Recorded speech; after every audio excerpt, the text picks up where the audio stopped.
ഒരിടത്തൊരിടത്ത് കാട്ടിൽ ഒരു സീബ്രയും റെയിൻഡിയറും ഒരു കരടിയും ഉണ്ടായിരുന്നു. അവർ 3 പേരും ഉറ്റ സുഹൃത്തുക്കളായിരുന്നു.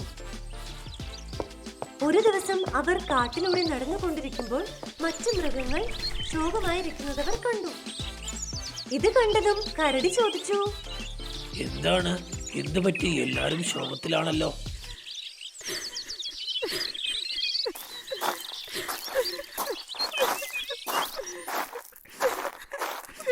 നമ്മൾ എല്ലാവരും വെള്ളം കുടിച്ചിട്ട് കുറെ ദിവസമായി. നദിയിൽ വെള്ളം വരുന്നില്ല. അയ്യോ, ആണോ? ശരി ശരി, പേടിക്കണ്ട, നമ്മളിത് ശരിയാക്കി എടുക്കാം. ഇത് കേട്ടതും റെയിൻഡിയർ നദിയിൽ എന്താണ് പ്രശ്നമെന്ന് നോക്കാൻ പോയി. ഞാൻ വേഗം പോയി നോക്കിയിട്ട് വരാം.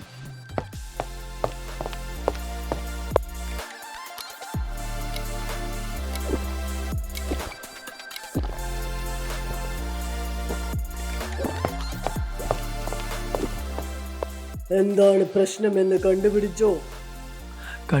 കണ്ടുപിടിച്ചു. പുഴയിൽ മുഴുവൻ മനുഷ്യന്മാര് വലിച്ചെറിഞ്ഞിരിക്കുന്ന പ്ലാസ്റ്റിക് നിറഞ്ഞിരിക്കുകയാണ്. അത് ക്ലീൻ ചെയ്താൽ പ്രശ്നം ശരിയാവും. അങ്ങനെ എല്ലാരും ചേർന്ന് രാത്രി നദി ക്ലീൻ ചെയ്തു. നല്ല ടയേർഡായല്ലോ. ഭയങ്കര പണിയായിരുന്നു. പോയിട്ടൊരു കാപ്പി കുടിക്കണം. നല്ല കാലുവേദന. അങ്ങനെ പഴയ പോലെ നദിയിൽ വെള്ളം ഒഴുകാൻ തുടങ്ങി.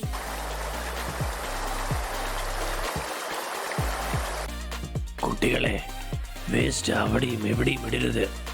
ഡസ്റ്റ്ബിന്നിൽ മാത്രം ഇടണം.